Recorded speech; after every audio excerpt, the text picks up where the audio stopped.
Chochote cha kabiri madamu yarapanguye ikibazo kitu cha nyuma nikiwa nuvuze ngo pichi ino muri kino gikundigira ubuhamya na mukanaruza ngo kuri watu wanaza kutamota bila pichi mtu akazamura ngo chukuda udafite umutima n'imboga akabona umutsima cyangwa ndakagira imboga bakabaza batetse ibishimbo byinshi bakabiriza abashitsi bakagenda twaneze wari umugisha wa keke udakazana kerera ndakazana tundi akahumezerwa akapataga ntora kuzimya watu ariko imana yesare umugisha singira ubwoba singira n'ingorane icyo kintu nigeze kuja nakuru dola mu kimuri do mu myaka ine yarancumbikiye kwezi kose noba mwiza yangabuye rwose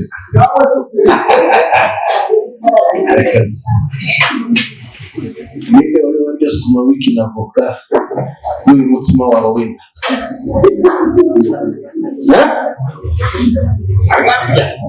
sukuma wiki na voka na ugali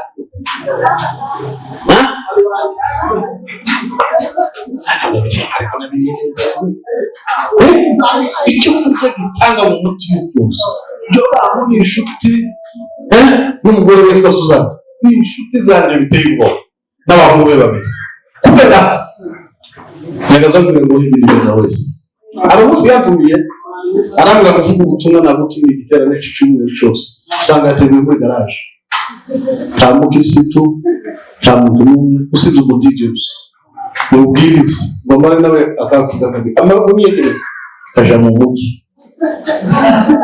kamubaza se wagiye wa none ngenda gashe mu bigini gusa ndacyo ko amazi kutakura kabwiriza icyumweru kenshi ntawunikiriza amina ntawusubiza narangiza ngahamagara bari muri garage izo bitagisa ushoboye agatanga kuko imana ikora igitangaza gikomeye aho nagiye kuhava bahashinze ihema ry'itora kubera ko imana imvura y'igihe mwariwe yarahanyaragiye ku musozi bayibiriza ibyo ni ibintu byigeze ngira imana yabaye umugisha imana ishimwe kuko turi kumwe nawe ntabwo kuko impamvu bifite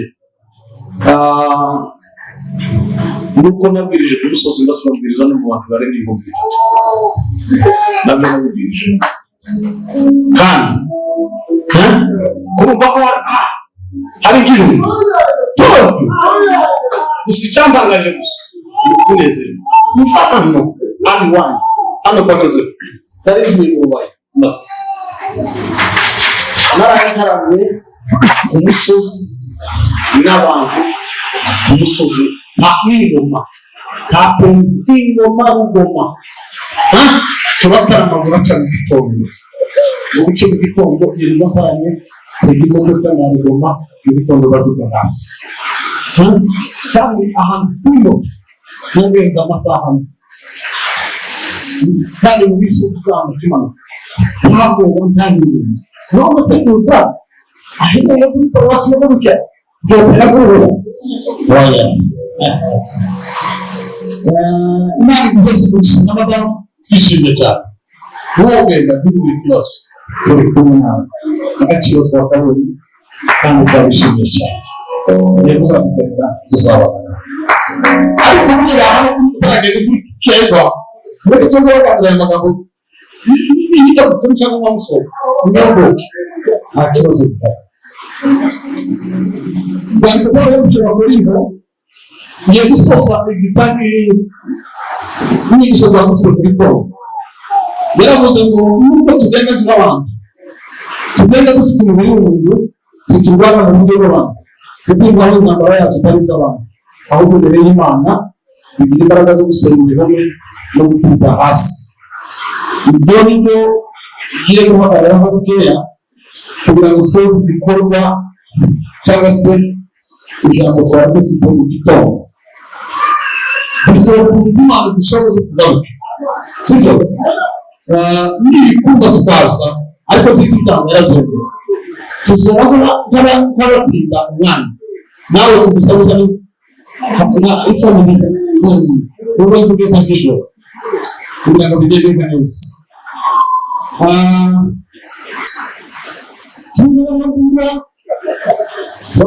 Tunaweza kusimamia. Yes. Amen. Kugira ngo tuneze kuko na roho ya mtu alikomeye. Bibi ya mshituni cyangwa se ibindi komeye. Ubwenge ni ikintu gikenewe. Ndaza kubivuga mu buryo bubiri kandi burayanga. Urabaza gusoza kubijyana na somo. Biblia ya pale ya Efeso ababwira kwamba yuko abasirike bose. Ndaziresha kwagara bana tsimwe mu buryo ya Musaba. Kubera ko hari umuntu ubiganye. Niyo sala. Wako bishyira. Ariko abantu barazo. Ababwira ko barumisha ariko basohoka kuri sisi. Ariko kandi zifika kuki. Nitwaye umwenge kwitwara gusenga. Gusenga n'ubwenge ni ibintu byoroshye. Yesu yakoresheje ubwenge. Yakoresha gusenga. Gusenga niko kwamuhaye gusenga kwambara ijoro. Nawe ubwo ubwenge ni ingenzi mu bintu byose. Kandi bikenewe. Ukaba biri bitatu n'ubwenge. Ngo kuriho mu bigo bacuruza. Aho mu bigo bacu bisaba ndakuzi. Tugomba gutekereza ibintu n'ibintu bacu kuri. Abantu batandukanyijwe n'imyamba. Abantu batandukanyijwe n'ishusho. Abantu batandukanyijwe n'ifeza. Oya ni imitekerereze. Ushobora gutegura agatekereza kuko ni umuntu w'agatekereza. Kubera impamvu y'uko tuzi ko ugenda n'ingezi.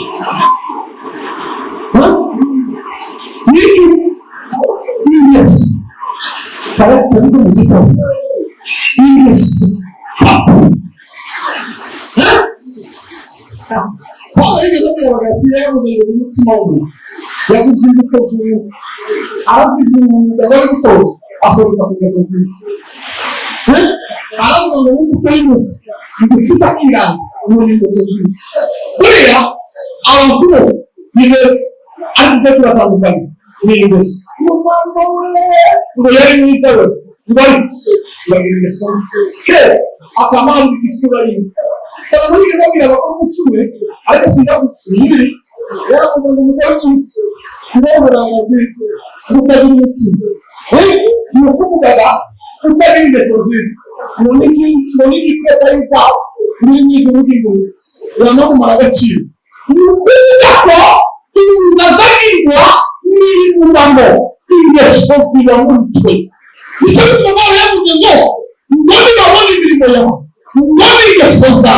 Ndio za kwa mimosi. Hata mwisho. Haleluya. Lakini kila kitu au kuendelea kukumba. Nani? Mungu ndiye sofi. Chakata. Basi sana. Na wakati huo usama ni wa mtu. Akati. Hizo akati lokal. Kwa sababu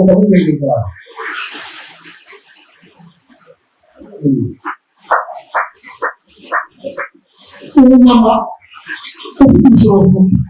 Sio. Hapo ni akati. Azana maihusi kile cha wasi. Hapo kufuzu zuzu ndalizo ni mama. Murabizi koga utuzi kuzirizwa ariko we hagati azaruta ukagira ubwenge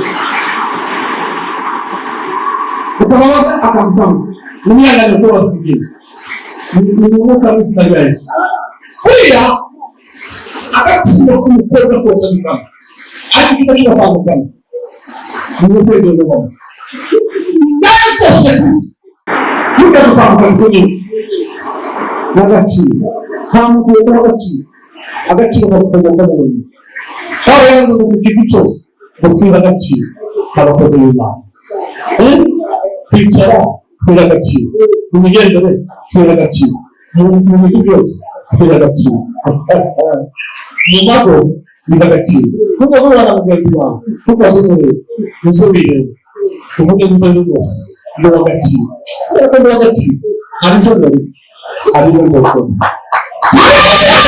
agaciro kagakomoka ku bigo by'iyambere kakomoka ku mpamvu y'umugabo we n'ibintu basanga ishuri hadisimana yavuze hanyuma agaciro bikanga isu oya bamwe iyo mirongo agaciro gakomoka mu bwenge bwawe iyo ndamugongo agaciro niyo muri cyo gakomoka mu bwenge bwawe ubwenge uzakwemeza neza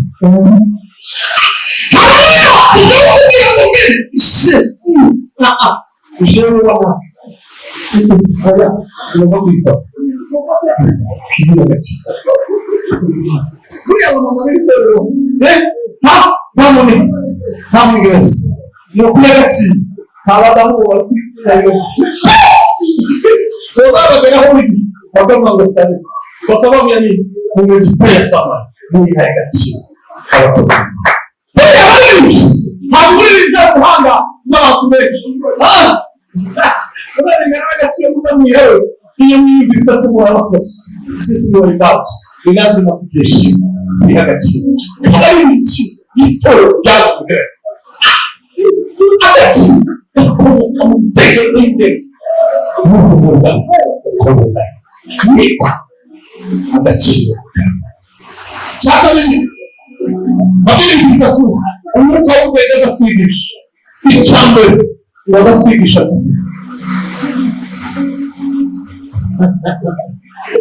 leta nisonelas ulampetash kandi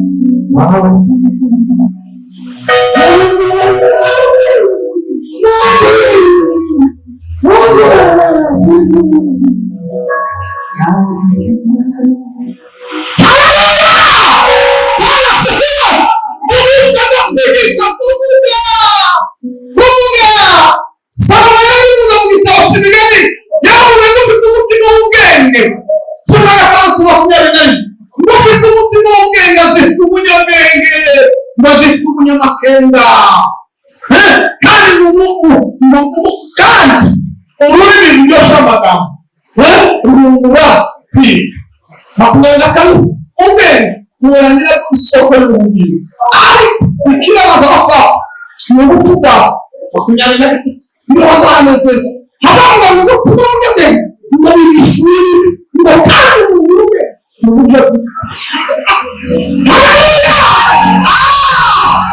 ubwenge bumeze kwigisha bw'umugabo nasebo byose abana nta kindi kiza cyigisha abantu ubwenge nta kindi kiza gikokora ururimi ubwenge zaba yabona ubwenge buza kwigisha umunyabwenge ngo n'ibisavuzi biri mu bigarukiro ngo biri mu ubwenge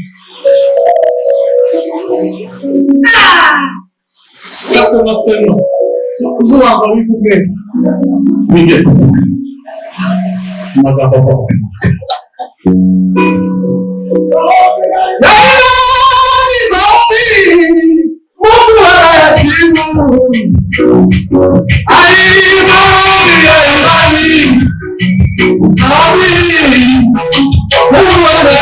Amen.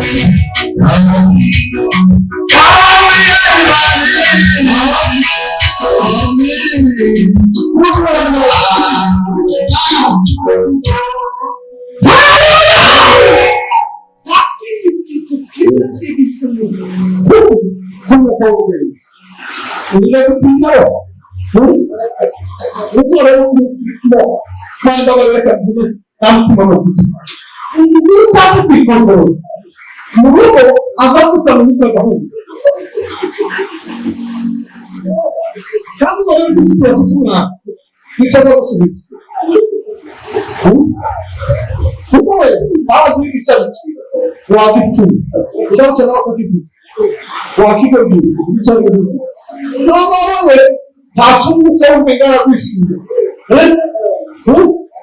Bishabona Mungu wangu mwanangu akitumeza deni. Akaya wangu mwanangu tubiruke. Ndime kwa hapo. Ungende ngenda kishi. Kule la mama mwingine hapo hapo. Kama msimamo. Kama mnaweza kwa. Sawa.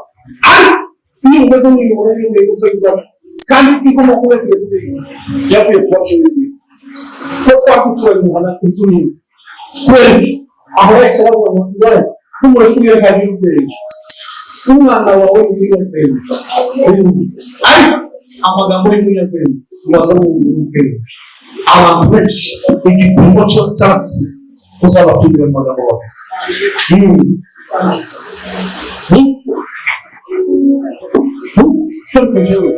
kugira pastor uvuze ko nangi gukora ko bazafasha niyo mpamvu umushinga n'ukujya mu ukamshimana ishuri ariko kwishima kwa rukino n'abandi nubwo nyine bifuza n'ibindi masengo ni haya uhaba no bless uzani kuda wewe kwa kushimana ndaza kwa masengo oya ukisitu hakira magambo y'ikuja bika yakuze mu munyabwenge amagambo afuka ubasangu ubwenge azamura ubwenge icyakabiri umwuka w'ubwenge azatwigisha ni kubana n'abantu bose amahoro ni uwakoze kubana n'abantu bose inkomoko yo kubana n'abantu amahoro tikomoka mu muvugano abo muvugano bose tiguhanye neza siko mudakunda urakunda nasi ariko umwuka w'ubwenge ari muri wewe aza kwigisha kubana nawe neza Imana wakubana n'umurozi mukabana kandi ubizi neza ariko kwa sababu ya hiki kubera kutufuka ubwenge uzukigisha kubana nawe kugira ngo bifate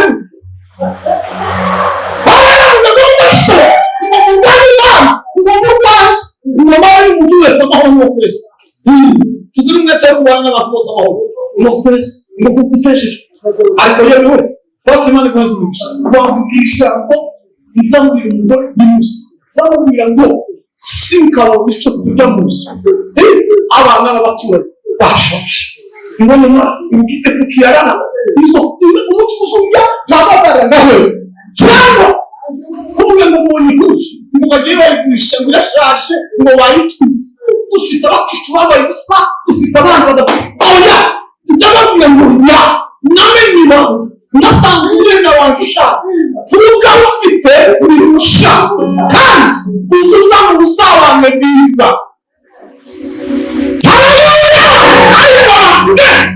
bakavuga ikigarasigarya bakavuga ikigaragatugu kwigizima mu kutabanga abakose neza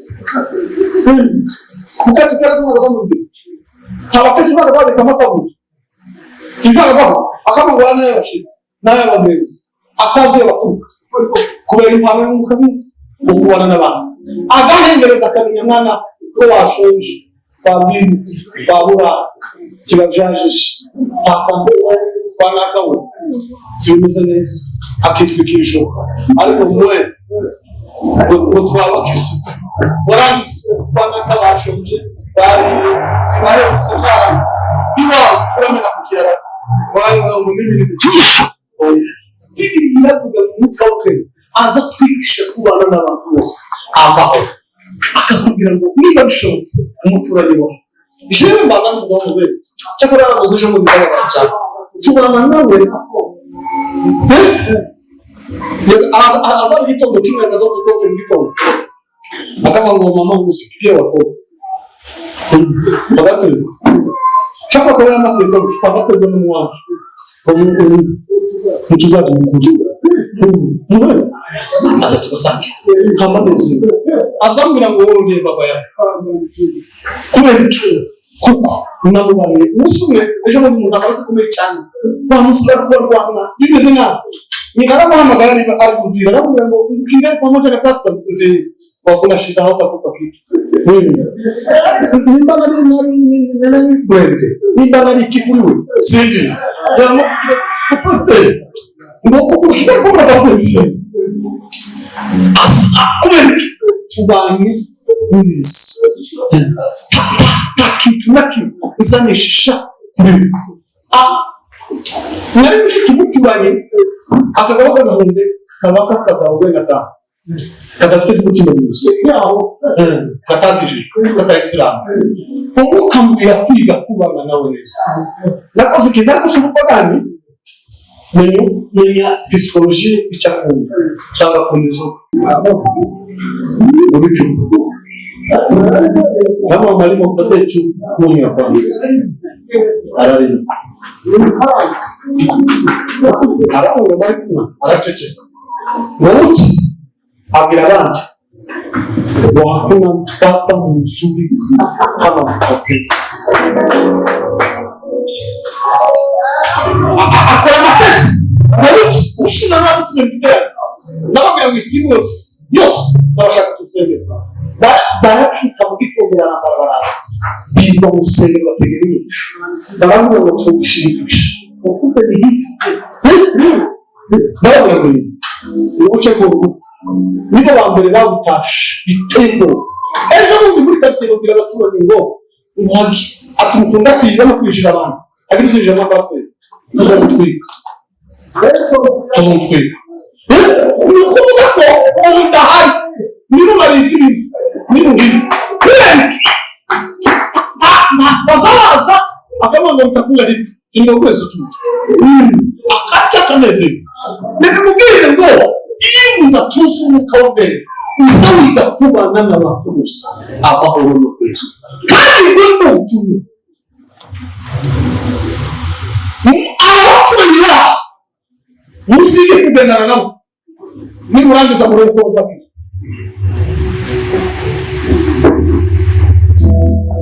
Kindi cya gatatu ni ukaza kwigisha. Kera kujyana amasozi.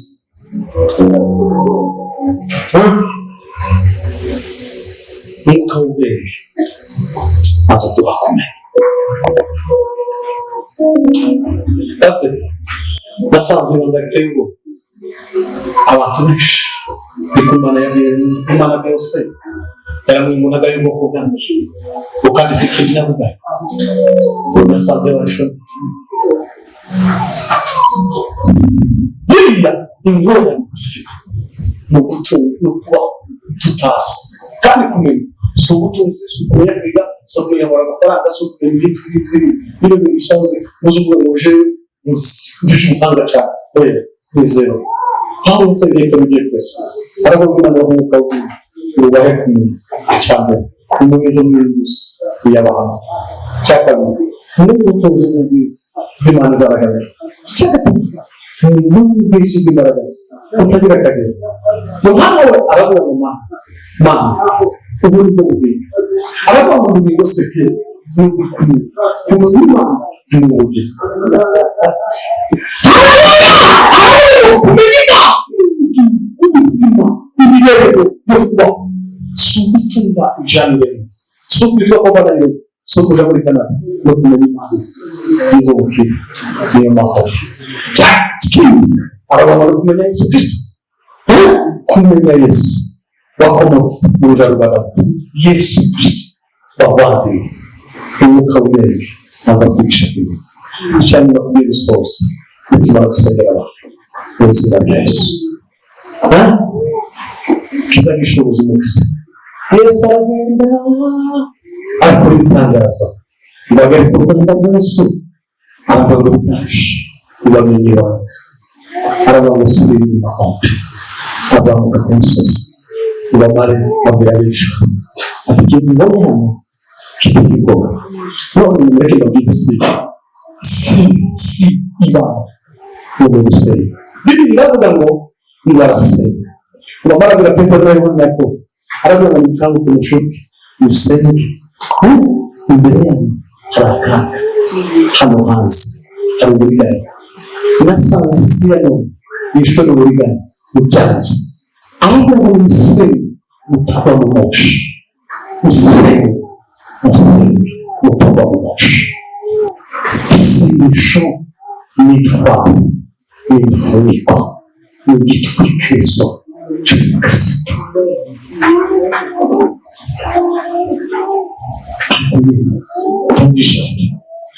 Mukecuru kugira ngo tukaza guterwa n'ijambo tukajya gutabaza Imana. Reka tubwire umunsi umwe twaragiye gusa tuduteye ngo tugire ngo cyane turi mu mwenda ngo gufata amazi n'uruzi rumwe ngo umuntu abuze n'urundi ruzi ngo naje ndima nuziyereka ati murakoze Imana n'uruso gusenga ati mwemera haruguru mupfundike imisina y'ibyatsi ngo naje ndima kuko uruvuga rero kigeze gutera indwara miremire barazahitana ngo nyakirwara iraza umuntu yakamuka amaraso akamata, undi inka yakamuka amaraso ikamita, umuntu yakamuka umutwe ukamata, abantu barazamuka muri gitabo ati se Imana iki kirayi niki? Imana itanga umuti itabira abandi baganga iravuga ngo mugende mufate umuhano wako twagaza gutwara ibibabi by'umuhano wako wo guca mu mfuka twamutwaramo mu nzu yataka umutwe yari kumusozi akamata yajariraho akamata yari bara yamushitaho irashyira kubera iki ibyo tubivuze mu buhamya kubera iki kubwiza gusenga mukimutiro kuja mu bindi kuruta guhimbaza Imana gusenga nawe urumva agatangira n'akane ibishaka n'akagaza n'amasambi Imana munini yabaye umunsi ngo mahombe n'isiku mwozi abandi mu basise ngo bizakesha agamagara kubera muri keshi ibiti byose barangi keshi oya ureke mbabwisuku ijambo ry'Imana ubuzima bw'umukristo umwambaro w'umukristo umubyeyi umupapa umumama no gusenga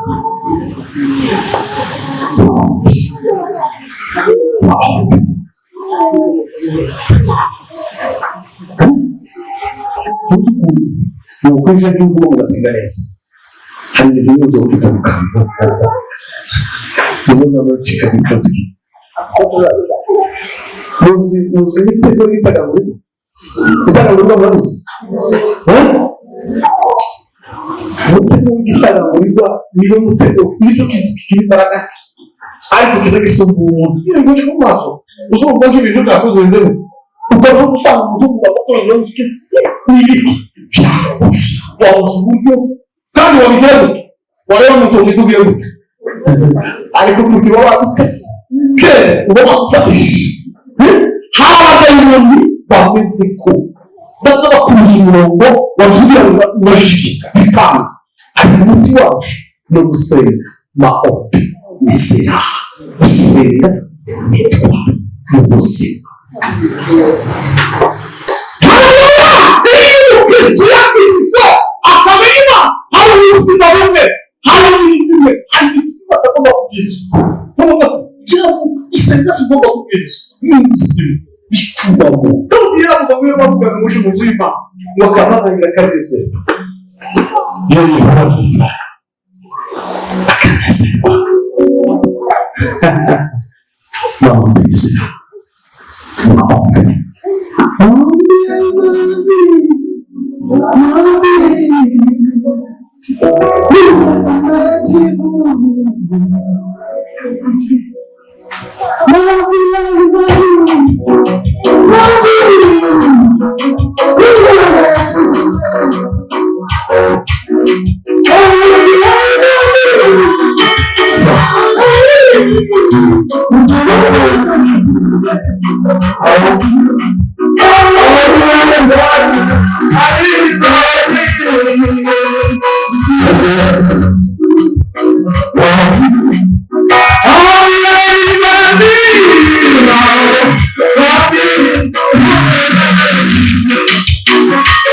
n'amabizima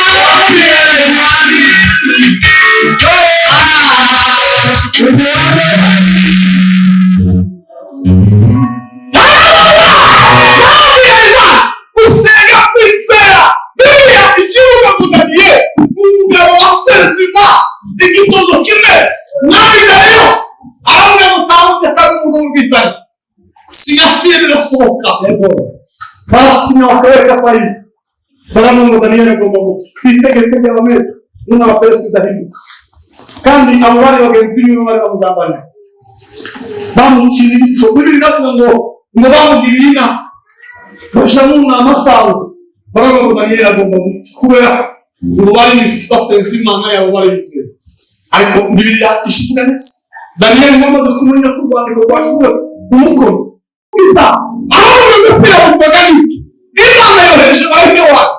Yesu Imana cyera. Imana sima. Isiyaga mu rwanda.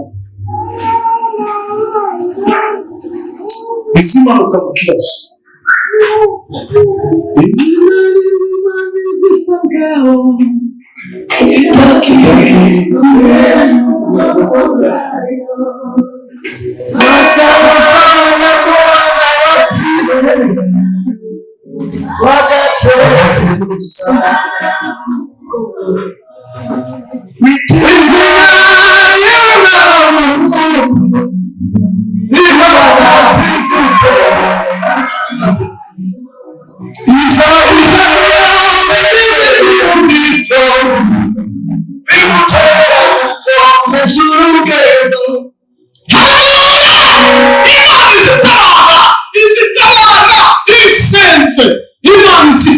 Imana isikubatirira.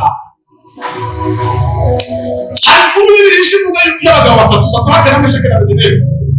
Bibiliya ishimuga umusumwe turasanzima. Itegeko rirasohoka. Baravuga ngo kubera ko abantu bose bagomba gusubikirwa Imana. Ngo banga kukirana no kwitsamira. Babageze imbere y'Imana. Munse iki kintu mama.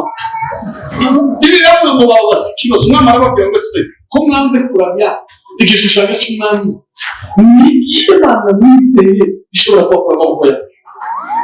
Baramusubiza ngo bakubwire Bwana sefiwe. Baravuga ngo kuri tukurahiye Imana ikora ngo mu gitondo kisi cyo tuzogisera mu gitondo kisi cyo tuzobana ikigibaba. Yego mwana mwizeye Imana. Ibyo muturane fite ubwoba kubera ko bari bizeye Imana basenze. Umwe baravuga wiki bizeye Imana ashaka kuzana iterabwoba. Ngo azana iterabwoba ahamagara abantu ngo babe nk'abenyegeza umuriro ngo benyegeze inshuro ya mbere ngo gira ngo none ari kibakaba ngo tubigeze ngo ubwoba. Imana nayo iri mu ijuru iravuga ngo ndatanga naje nd'Imana niye kuvana nawe umubare wawe ngo n'umusoro wacu ati ntegereze ijya kabiri ati kabiri gana umubare wacu ati by'Imana n'umwana n'isezerano rya kera ati ibyo byo n'izaje ngo benyegeze ijya gatatu ngo ukareba ko kabishaganye Imana ati yewe gatatu gana umubare wacu n'Imana n'umwana n'umwuka we ngo bakora ibya kane Imana ati none ni igitangaza igitangaza ngo ahihande rwaje yicaye ibizima bine aha nicaye hari ibizima bine bikikije ngo bageza ku rya gatanu baravuga ngo wibeshi gatanu umubare waje n'aho bose yandika ibitabo bitanu bya Mose bazandika ngo ibitabo bitanu bya Mose ngo bagere kuri gatandatu ngo haba naje n'Imana yambaye irahiri mu ijuru ngo iminsi itandatu niyo nakoze ngo bagere ku nshuro ya kabiri Imana ibwira marayika iramubwira ngo olewa bariya bagabo gutanga imirimo. Bibiliya iravuga ngo marayika aramanuka ngo arasa mu muriro ngo amanukana n'umuriro rwose ngo arapfa bafata ba basore ngo barabahambira neza barasubira mu muriro ngo bageremo ikintu cyabaye gusa imigozi birasha iracikagurika ngo batangira kuzenguruka bakora delfine barabwira adui zangu waliamu mchana wote hawata nimezingirwa na nguvu za Mungu mimi nimefichwa hawata oh haleluya sitaogopa Bwana wa majeshi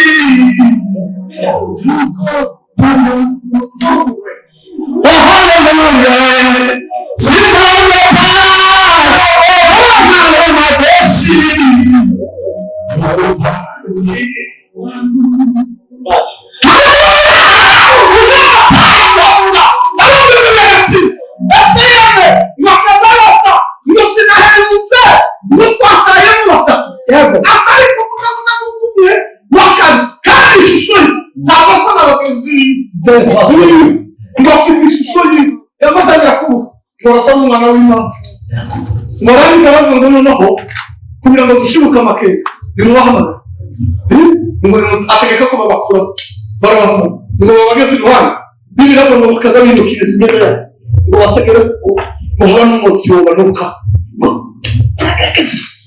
ikintu kisa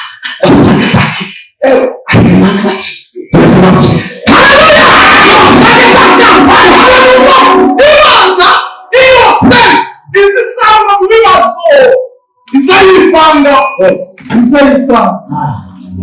Yes, of God. Mami,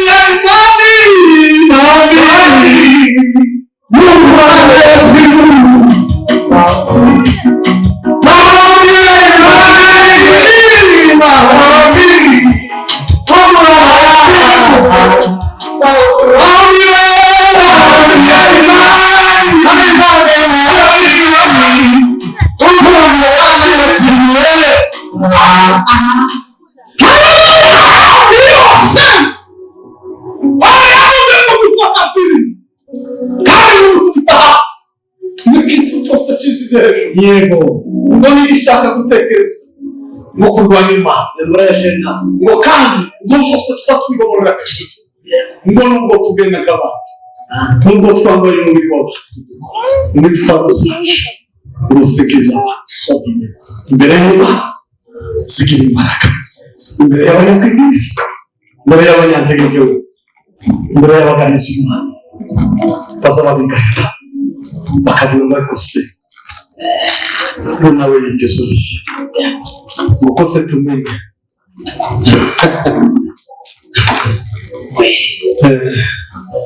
igihe kimwe bigeze kumbaza ngo se bari kugira ubwenge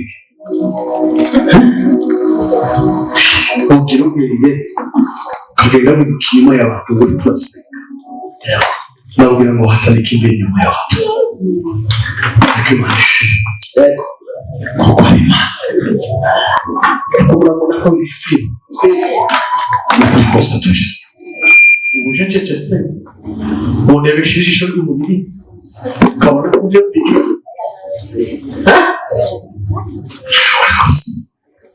bamama urabona ko bigeze rero rwose naje tugake nambaye abakumira ndetse niyambitse kubera ko mfite ubwenge niko gashoboye suku n'ubwenge kandi si ubwenge bingana n'ubushobozi bwacu bwo gukora siko meze ariko nabyo tibyakoze ikiwerere si buriya bwenge ugasimba kibuka aho bitwaye kuri nase hari icyo bitwaye bwana sefu ugera uzotuma se utara amaboko cyangwa ngo ube cyangwa ngo tuvugane burya haje zishi kwikutara gasimba gusa kashi hacu yenda n'ushuru kwikuti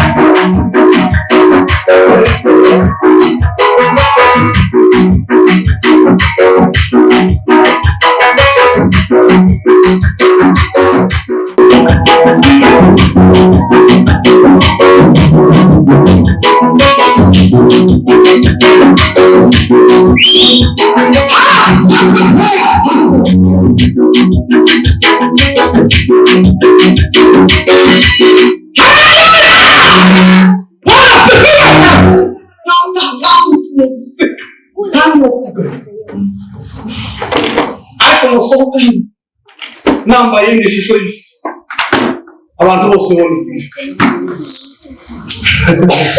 ombira ngo nakingwe ate subira mu ndewa nina wana wera umwishisha usena ifisi niko kwa ibintu byose nasanze byiza nta kindi kintu cyiza ko gusenga.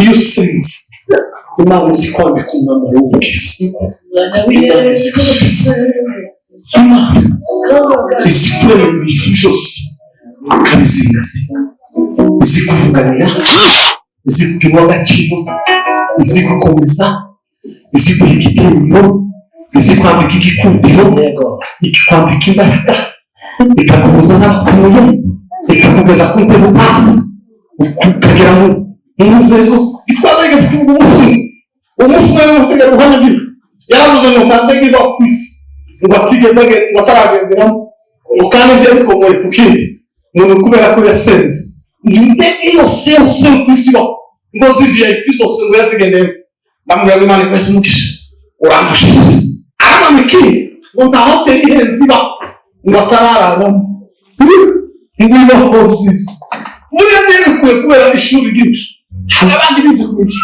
ariko kubera Imana iyo utaramye neza hari amahoteli hari ahantu uza wicara hari ahantu uza ugenda Bwana sifiwe sana hari ahantu hamwe tuza tugera ukaza wireba ukaza waza ukigaye kugira ngo nakene ibintu na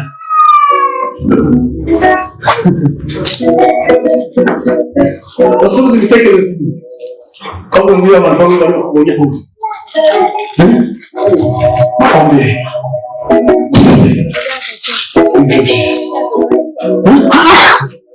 bigeze ari ibintu hazi ndabishatse abantu bari kureba bapfundikiye utuntu bagafunda utuntu bagashakisha ibicoco bagashaka ngo niho tubone ikiyama byuze n'ibindi n'utundi bagahanga bakagira ubuhanga bukomeye buva icyo baba bahanga kiza gifungura ibintu byose n'isengesho uzoje ku musozi uhange gusenga n'umumaro rero ntawe umuzonganya gukomera ntawe umuzonganya mu byose ntawe umuzonganya ubwiza ntawe umuzongusha pe kubera iyo usenze neza ukaganira Imana izi gusanga aho yarangiza kukurishira ibyo abandi bose badashoboye kumenya nicyo gituma n'ijuru Imana izishurira bera urusha abanyabwenge n'abahanga ngo badashobora kumenya ni nako umwami yagenda Daniyeli yabwiye umwami ngo n'Imana yabihishuye Imana izihishura ibiri iyo mwishu ngo niyo yakoze Imana iyo wayisenze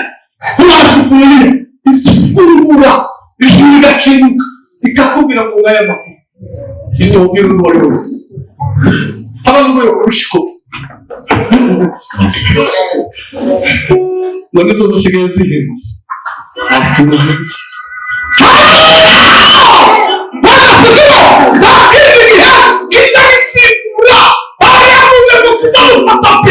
inama z'abapfumu n'abapfumukazi inama z'abakene n'abarusi bazabara mu ijoro bahanga bakarara bapfumapfuma bakagira witaramira gusa gutya bukeye Imana ikagushurira amakuru bikaba bitsindwa ariko zazipfa bacu Yesu wenyine niwe gisubizo tubwire Yesu wenyine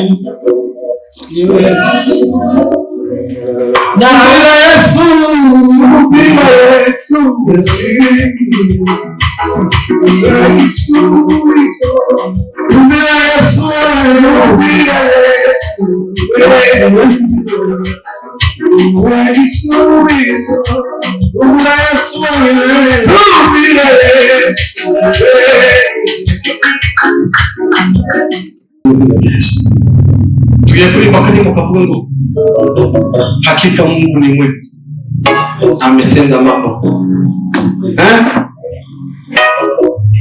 makuu.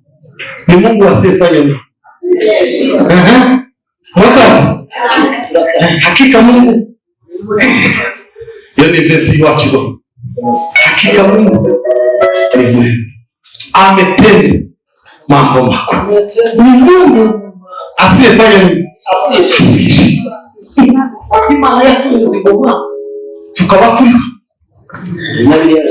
na Biblia yose bigamuza mu mva mutara wenyine usikurya mukaza mu muri quartier utaka ko urategeka ishaka kwikira sawa ukari ngo Alipima. Hakika Mungu ni mwema. Ametenda mambo makuu.